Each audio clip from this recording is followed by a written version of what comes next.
dengan NPM 208110009 akan menjelaskan mengenai teori-teori perkembangan. Tahapan-tahapan perkembangan kognitif menurut Piaget. Ada perkembangan manusia melalui 4 tahap perkembangan kognitif dari manusia tersebut lahir sampai dengan manusia tersebut dewasa, yang ditandai dengan munculnya kemampuan intelektual baru di mana manusia mulai mengerti dunia yang bertambah kompleks. Tahapan-tahapan umur kemampuan yang pertama adalah sensori motorik pada usia 0 sampai dengan 2 tahun, yang menuju pada konsep permanisi objek, yaitu kecakapan psikis untuk mengerti bahwa suatu objek masih tetap ada, meskipun pada waktu itu tidak tampak oleh kita dan tidak bersangkutan dengan aktivitas pada saat itu. Tetapi, pada stadium ini bersifat permanen, objek belum secara sempurna. Selanjutnya, tahapan pra-operasional pada usia 2 sampai dengan 7 tahun. Perkembangan kemampuan menggunakan simbol-simbol yang menggambarkan objek yang ada di sekitarnya. Berpikir masih egostatis dan berpusat. Tahapan selanjutnya menurut Piaget yaitu operasional pada usia 5, 7 sampai dengan 11 tahun.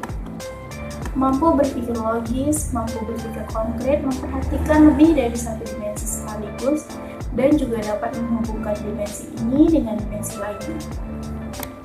Kekurangan pada tahap ini masih bersifat egostatis, belum bisa berpikir abstrak, dan tahap selanjutnya dan juga tahap terakhir yaitu operasional formal pada usia 11 tahun sampai dengan dewasa.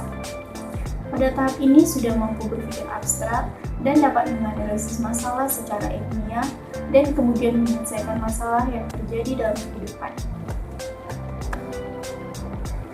Selanjutnya, tahap perkembangan menurut Erikson. Ada 8 tahap atau fase perkembangan kepribadian yang memiliki ciri utama. Setiap tahapnya adalah di satu pihak bersifat biologis dan di pihak lain bersifat sosial, yang berjalan melalui krisis di antara dua polaritas. Adapun tingkatan dalam 8 tahap perkembangan yang dilalui oleh setiap manusia menurut Erikson yang akan saya jelaskan dengan lebih terperinci. Yang pertama, kepercayaan versus kecurigaan. Pada masa bayi yang ditandai dengan adanya kecenderungan kepercayaan dan kecurigaan, perilaku bayi didasari oleh dorongan mempercayai atau tidak mempercayai orang-orang yang ada di sekitarnya. Seperti, dia sepenuhnya mempercayai orang tuanya tetapi tidak mempercayai orang yang dianggap penting yang ada di sekitarnya. Oleh karena itu, kadang-kadang bayi menangis bila dipangku oleh orang yang kurang dikenali. Ia bukan saja tidak percaya kepada orang-orang asing, tetapi juga kepada benda asing, tempat asing, suara asing, dan juga perilaku asing. Kalau menghadapi situasi yang asing, biasanya bayi menangis. Selanjutnya, otonomi versus perasaan malu dan ragu-ragu. Hal ini terjadi pada masa kanak-kanak awal, yang ditandai dengan adanya kecenderungan otonomi dan perasaan malu. Pada masa ini sampai batas-batas tertentu, anak sudah bisa mandiri seperti berdiri sendiri, duduk sendiri, berjalan sendiri, minum dalam botol sendiri, tanpa minta bantuan dari orang tua. Tetapi di lain pihak, anak mulai merasa malu dan mulai merasa ragu-ragu, sehingga seringkali meminta pertolongan atau persetujuan dari orang di sekelilingnya atau orang tuanya. Selanjutnya, tahap inisiatif versus kesalahan. Hal ini terjadi pada masa prasekolah yang ditandai dengan adanya kecenderungan inisiatif dan kesalahan. Pada masa ini anak telah berpikir beberapa kecakapan. Dengan kecakapan-kecakapan tersebut, dia terdorong melakukan beberapa kegiatan. Tetapi karena kemampuan anak tersebut masih terbatas, ada kalanya dia mengalami kegagalan. Kegagalan tersebut menyebabkan dia memiliki perasaan bersalah. Dan untuk sementara waktu, dia tidak akan berinisiatif untuk mencoba hal yang sama. Selanjutnya, kerajinan versus inferioritas yang terjadi pada masa sekolah yang ditandai dengan adanya kecenderungan rajin dan inferioritas. Sebagai kelanjutan dari perkembangan tahap sebelumnya, pada masa ini anak sangat aktif mempelajari apa saja yang ada di sekitarnya. Adanya dorongan untuk mengetahui dan berbuat terhadap lingkungannya sangat besar. Tetapi di lain pihak, karena keterbatasan kemampuan dan pengetahuan, kadang-kadang dia menghadapi kesukaran, hambatan bahkan kegagalan. Hambatan dan kegagalan ini dapat menyebabkan anak merasa rendah diri. Selanjutnya, identitas versus kekacauan identitas.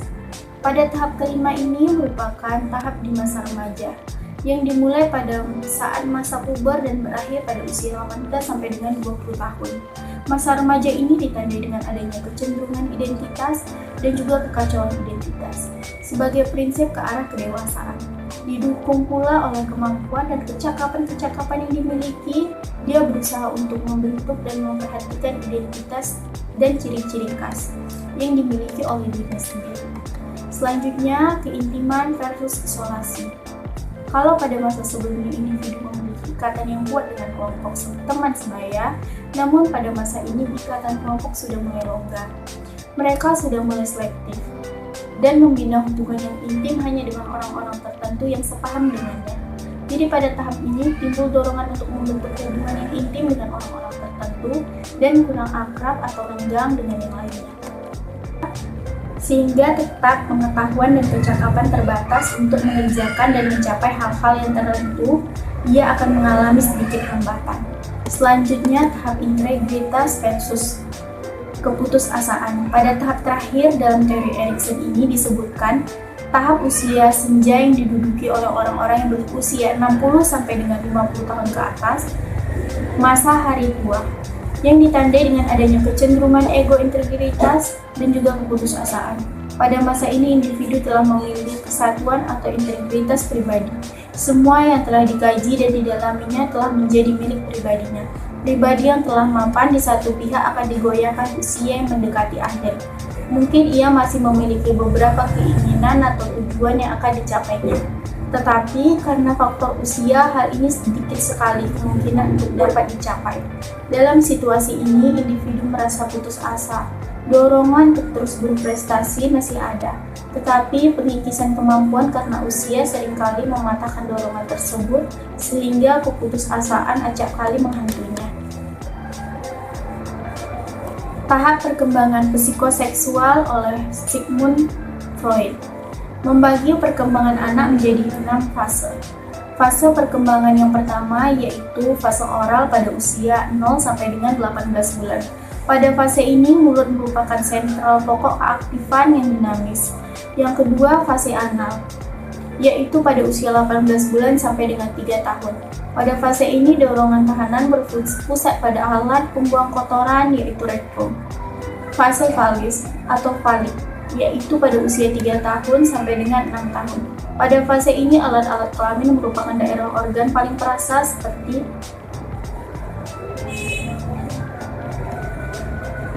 selanjutnya yang keempat fase latasi atau latat, yaitu pada usia 6 tahun sampai dengan 12 tahun.